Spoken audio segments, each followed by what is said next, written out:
Coming up on Market to Market, the effort to make America healthy gets new details. Delta farmers unite in the middle of harvest over their future. Volatility returns to the livestock sector while harvest begins in dry conditions. Double the commodity market analysis with Ross Baldwin and Jeff French next. I wouldn't be here without my customers. Yeah, I'd like to thank the customers. They're very dear to our hearts. It's about the people that you're working with and the relationships that you have. Thank you. Thank you. Thank you. Thank you from the bottom of my heart. Tomorrow. For over 100 years, we've worked to help our customers be ready for tomorrow. Trust in tomorrow.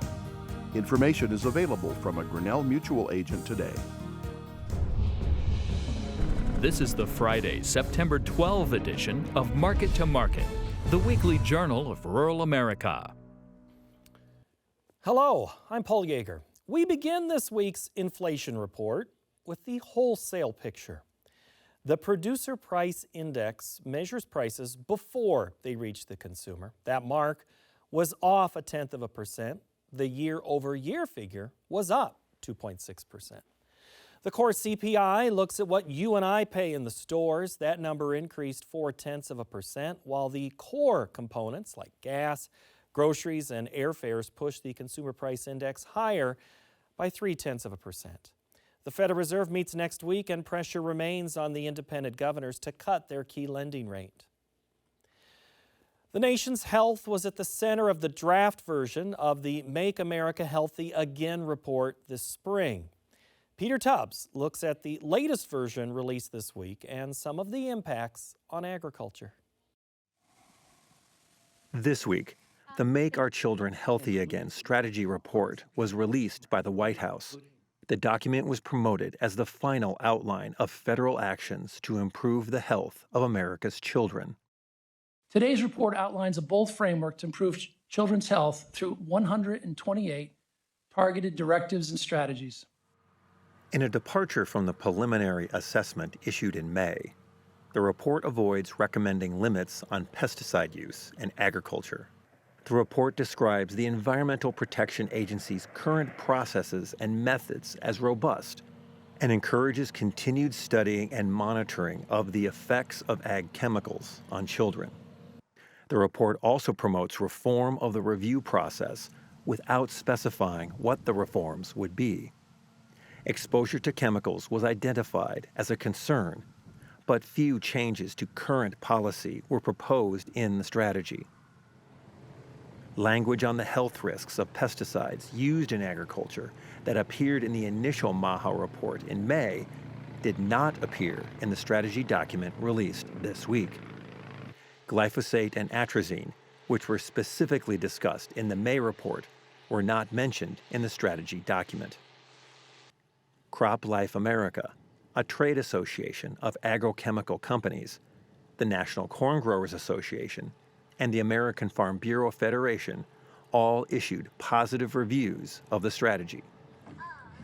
The document emphasized the need to improve the nutrition and activity level of American children, pointing to rising rates of obesity as a concern. For Market to Market, I'm Peter Tubbs. Last week, USDA forecast net farm income would rise by almost 41% over 2024. However, cash receipts for corn, soybeans, and wheat are all expected to decline in year-over-year findings, while livestock production is forecast to be higher. Farmers are aware of the imbalance between the cost of production and commodity prices, leading to little, if any, profits. Prices, policy, and prayer all came together last week in Arkansas, as Colleen Bradford-Krantz reports. Almost everything that could go wrong for Arkansas farmers did go wrong this year. Hundreds of farmers gathered in Brooklyn, Arkansas last week as producers told congressional staffers about a combination of a bumper crop, disappearing export markets, and higher input costs for items like fertilizer due to higher import tariffs. As reported by KATV in Little Rock, the group also stopped for a prayer. Lord, we're hurting, Lord. Main Street USA businesses centered on agriculture have experienced fewer sales as farmers look to cut costs wherever possible. what's going on right now is really not due at all to poor money management on a farmer's part, right? They do everything marketing, they cut costs, they handle everything, and they've got things pretty sewed up tight and solid. But there's these outside market factors that are occurring right now that just makes it very difficult for them. Dr. Ryan Loy, assistant professor and extension economist at the University of Arkansas, says these challenges are heightened as rice and soybean exports have dropped in the last year. I think that the China ship, physically and metaphorically, has really sailed overall, and I think that this has been a slow shift since 2018, since the first trade war. If you think about it from a business perspective, right? If I'm China and commodities are, on the whole, not saying that they actually are, but if commodities are all the same, I have a better relationship with Brazil and I can get it cheaper. With half of U.S. soybeans exported, this leaves all U.S. farmers, including those in the Razorback state, turning to the federal government for aid in the same manner as in 2018 and 19, when payments totaled nearly $23 billion. USDA forecasts agricultural exports to China to be $9 billion next year, down from a peak of $36 billion in 2022. If the policy is isolationism and we are going to tariff everybody, well, they can retaliate. And unfortunately, the pawn in that is going to be the farmer, right? They're going to be the first ones attacked because that's the easiest, that's kind of the Achilles heel. And so really they're asking for immediate support to get to 2026. For Market to Market, I'm Colleen Bradford Krantz. Next, the Market to Market report. The anticipation of the two government reports Friday muted movement as harvest begins in much of the Corn Belt. For the week, the nearby wheat contract added 4 cents and the December corn contract gained 12 cents. USDA increased demand in both corn and beans in the report. The November soybean contract put on 19 cents, while October meal increased 7.10 per ton. December cotton expanded by 80 cents per hundredweight. Over in the dairy parlor, October Class 3 milk futures lost 55 cents. The livestock market was mixed. October cattle dropped $6, October feeders cut $12.10, and the October lean hog contract gained $1.10. In the currency markets, the U.S. dollar index was down 9 ticks. October crude oil found 76 cents per barrel. COMEX gold added $37.30 per ounce, and the Goldman Sachs commodity index was higher by 7 points to settle at 550 even. Joining us now, two of our regular market analysts, Jeff French, Ross Baldwin. Good to see you both. Great to be here. Good to see you. We'll get to you in a minute, Ross, because there's a lot to deal with you. But Jeff, I didn't think we were going to be talking grains as much as we were tonight. What did this report say to farmers? Well, you planted a lot of corn. That's what the report said. 98.7 million planted acres of corn. That was 1.4 million acres more than anticipated. Since the June 30th acreage report, we've added 3.5 million acres of planted. So there is a lot of planted corn out there.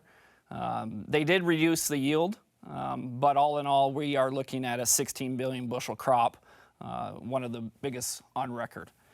But the market sure did not. But I say, but the market. The market sure did not. And it comes down to, don't short a sleepy market. And this corn market had been very quiet for the last couple of weeks. I mean, on Wednesday, in the entire contracts, we traded 191,000 contracts in every single month. Today in December alone, we traded 343,000 contracts. So the market had been very quiet, and we woke up today. So what does that tell you that everybody got into the dance now? Well, I think, it's just we've digested a lot of the bearish news. And technically, we got above the 100-day moving average today at 427 for the first time since May. I think if we can hold that for the Monday and Tuesday of next week, so 3 consecutive days above that, I think we'll have a story. Today might have been a one-off deal, but the charts do look good. Now we need to hold it and see some follow through here. But the story is, 90 million acres of harvested corn, and then 98.7 million planted acres, the highest since 1936. So Ross, what did the report say to you then, specifically in corn? I agree with Jeff. I think we've digested so much bearish news for several months now. We saw in the August WASDE, the USDA came out at the 188.8, which was the high print on yield for the year.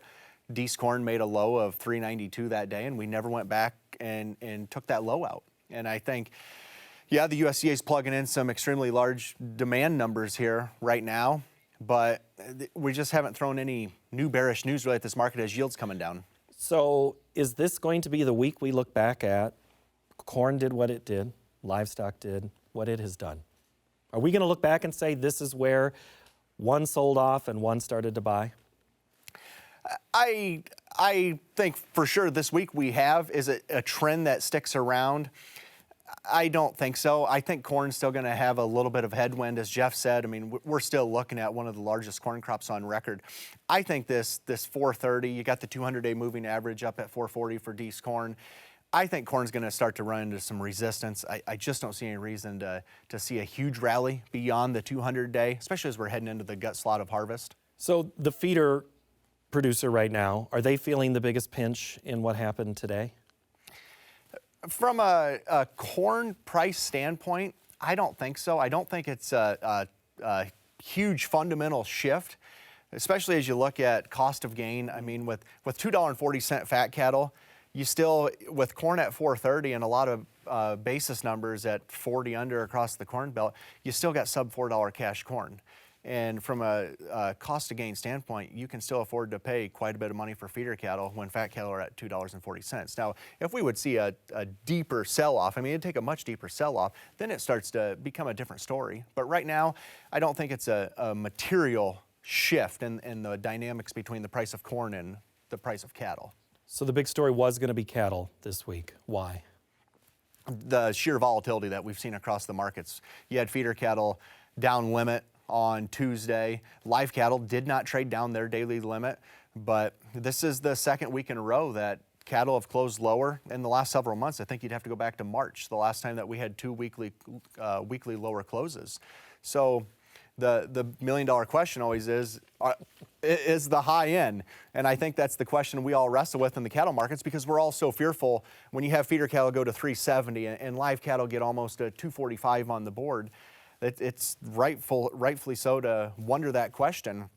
I don't think the highs are in yet. If you put me on the spot, I think the fundamentals are still supportive that the highs aren't in. But you got to keep in mind that if you go back to the end of June, feeder cattle put a $70 rally together July and August, and live cattle rallied $35 off their lows. I mean, these are some historic moves that we're seeing. So some volatility to the downside shouldn't surprise anyone here. Stock market all-time highs this week, 46,000 on the Dow. I mean, you can't get bearish cattle up here. I mean, until we see something that changes there, I mean, the consumer's going to feel comfortable, got money in their pocket, and the demand has been absolutely robust. There has to be a meaningful fundamental shift, and that's not on the horizon today. You don't see something. By all rights, 2026 is going to get tighter on numbers than what we're seeing today. We will continue to get tighter as we head into the remainder of this year. I do think there's plenty of market-ready fat cattle up here in the north, but the south is starting to get significantly tighter, and we're seeing that with the south running par on cash. Yeah. That's something we have not seen in a long, long time. All right, well, I didn't even tell you what I was going to ask you. Reese in Iowa wanted to know, when you mentioned the South, if they open the border to Mexico and that cattle herd, how much of an impact will it have on the northern trade on fats and northern feeder market? Over the near term, I don't see it having a huge impact, especially up here in the north. Now, down in Texas, it will have an impact, but the thing that I go back to right now that I've been wrestling with, because I'm in the camp that, hey, if they make an announcement that the border's getting reopened, it's going to have a negative impact on this market. The thing to look at is last month, Texas placements were 75%. The 2 months before that, they were 82 and 83% on placements. Texas isn't placing cattle because of the border being closed. And look what our domestic feeder cattle market's doing. It's setting all-time record high prices. So it's not really a function of Texas is going up and buying all these cattle and put them on feed. That's not happening. They're just stepping out of the market. So I think if you look at that and they eventually open the border up, which my opinion is, and I don't know any more than anyone else does on the border, but my opinion is we do not see that border reopen between now and the end of the year. I think this is going to take some serious time to see this border reopen, but you got to be prepared to expect the unexpected. But if that border does reopen, it's going to be more of an impact just on the southern region of Texas finally placing more cattle. Think about cattle on feed and what that means. We'll come back to you in a minute. I need to button up corn for one last thing. Range-wise, what am I doing here near and far with corn? Well, I mean, so we closed above 427. That was my number. I mean, that's been the number here for a while. That kind of gets us out of that downtrend. So if we can hold that again for a couple days next week, I think it's going to look good. But you got to check your basis. If the basis is widening during this rally, you probably need to look to lock some in, because we are going into the glut of harvest. I mean, there's going to be a lot of corn that gets thrown at this market. Why did beans rally today? I think it was just, it got above the 100-day moving average as well. The bean, national average is 53.5. That's a big number. I think there's some thought with how dry August was nationally. It's one of the driest Augusts we've had in the last 10, 12 years. You could see that number come down quite drastically. So, but China remains non-existent on the export side. So the beans could be the wild commodity here in the next couple of months. But there's a story that there could be some talk earlier than this November date that we're throwing around. Is that at all being factored into the market? I think so. I mean, Secretary Bessent is expected to meet next week.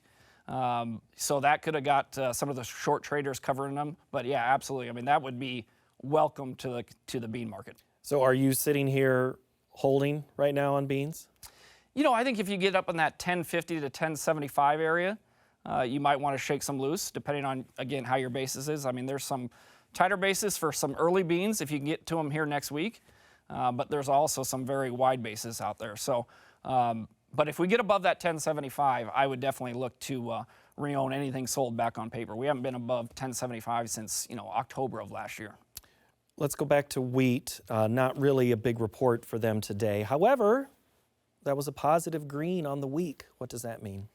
I think you just get down to this level. I mean, you got Chicago and Kansas City teetering right down here at $5, 5 to 6 year lows. Eventually, you're going to run out of sellers, and I have no desire to be short wheat down at these levels. I'm caught by the first thing that you said. Sorry, that's why I was laughing. At some point, though, global picture, I ask it all the time. That doesn't seem to be a factor. U.S. producer right now, are they contemplating planting less acres of wheat next year? That's always the talk. Does it happen? I mean, we'll see. But I mean, farmers plant. I mean, they farm. What are they going to let it, their ground do? Go fallow? I mean, it just doesn't happen. So the global wheat picture right now, we had a little uptick in the carryout, 4 million more metric tons than we were expected. But we got to get some of these trade deals done. I mean, and we need a weather problem somewhere out there in the world, and we haven't seen that here lately. Ross, I wanted you to think about cattle on feed, because that's the next report that's of significance for livestock. What is the anticipation that, what the market will do in response? And what will be the positioning ahead of this week, given what we just went through this week?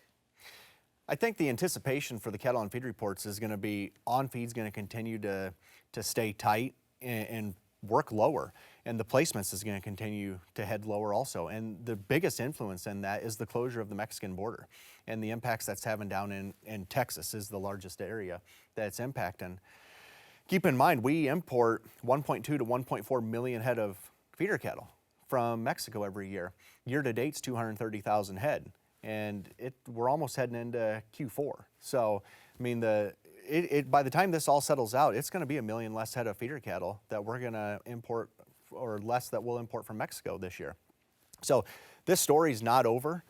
I wish the USDA, I know Rollins is talking today in Oklahoma about how they're going to work on the screwworm, but I wish there was more of a definitive timeline around these sterile fly facilities, because I think that I struggle to see them reopening this border until there's a bigger handle on, because they've talked about they need to release 400 to 500 million flies a week, and we're not even close to that. And so I just struggle on how quick this border can actually reopen. Well, how do you justify, or I'm sorry, quantify or digest not a lot of news about screwworm the last couple of weeks? Is that, do you consider that they've seen less expansion of this? I would assume that would be my assumption. When there's no news about it, I go with that. That's probably good news that they're seeing less cases in Mexico. But it was only a few weeks ago that there were some reports out that Mexico was seeing a surge in cases down there.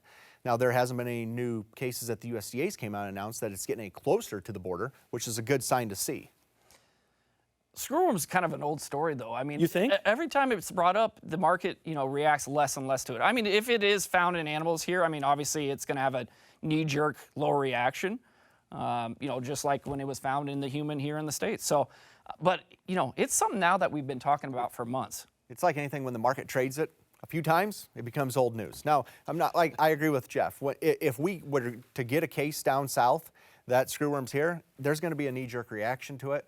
But from a fundamental perspective, I mean, it's extremely labor intensive. Anyone that's ever dealt with screwworm, what they talk about. But the U.S. is equipped to better handle it, obviously, versus what they can down south of the border. What are hog producers handling right now? It's been kind of just hanging around. Yeah, the hog market has been strong recently. Hog futures have been making new contract highs. I believe the December contract's above every major moving average, even with today's pullback, stayed above the 9-day moving average. Hog supplies are just tighter. I mean, a lot of disease issues earlier this year.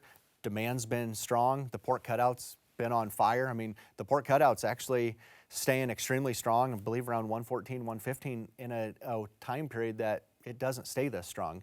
But, hog slaughter and production is down, I believe, 2.3% year to date. So, I mean, the hog market's in good shape, and then you throw in the beef picture with high beef prices where they're at. It's hard to get too negative hogs down here. Do you have a question for him this No, week? all-time high beef prices along with, the stock market at all-time highs. I mean, the proteins are not going to move lower. I mean, it's just, they flow together. The protein story, it's interesting when you look at beef production down 4% year to date. Beef slaughters down 6.9% year to date. You look at pork, 2.3% lower. We're just tight. And in a period where globally we're going to get tighter. Australia's in a rebuilding period on their herd right now. So it's very interesting, a lot of moving pieces. And then throw into the fact the tariffs that the U.S. has on Brazil to where their beef isn't flowing into the U.S. I don't see beef prices getting any cheaper, especially when you look at beef prices towards the consumer. They're going higher as we close out this year and head into 26.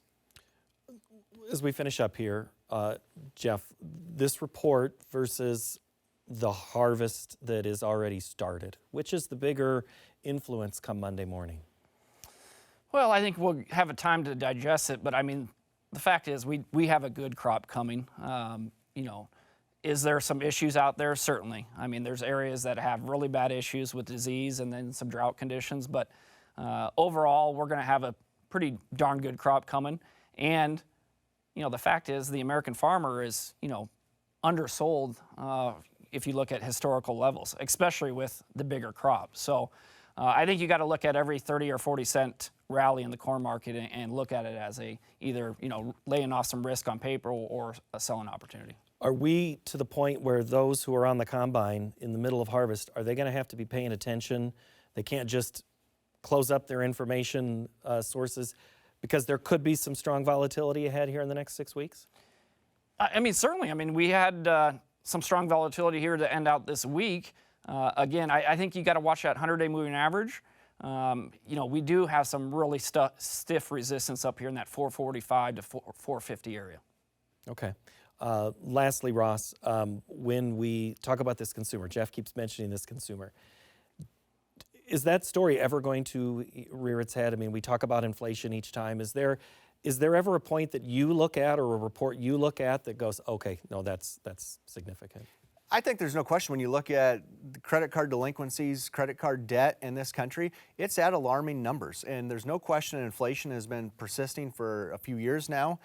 And it seems like you're hitting a point where you can make the argument that the consumer is getting tapped out, but you go back to with beef production being as low as it is, you still have plenty of people to where they're just not shifting their diet right now. And you look at the cutout's been under low pressure, but it's holding 400. So it's hard to get too negative right now. Well, it's hard to say goodbye, but we have to. Thank you, Ross. Thanks, Paul. Thank you very much, Jeff. We'll Thank you. continue this conversation here in a moment. Thank you, gentlemen. And you have been watching the analysis segment, and in a moment we will continue this discussion in our online-only segment. Search Market Plus with Jeff French and Ross Baldwin wherever that you get your podcast to hear that conversation, or you can go to our website of markettomarket.org. Now, that discussion you just heard, the Market Plus I just talked about, and the MTOM are the 3 weekly podcasts released by this program. Subscribe today wherever that you get your podcasts. Next week, we are going to look at the ways of encouraging more women to step into the leadership roles on the farm. Thank you so much for watching. Have a great week.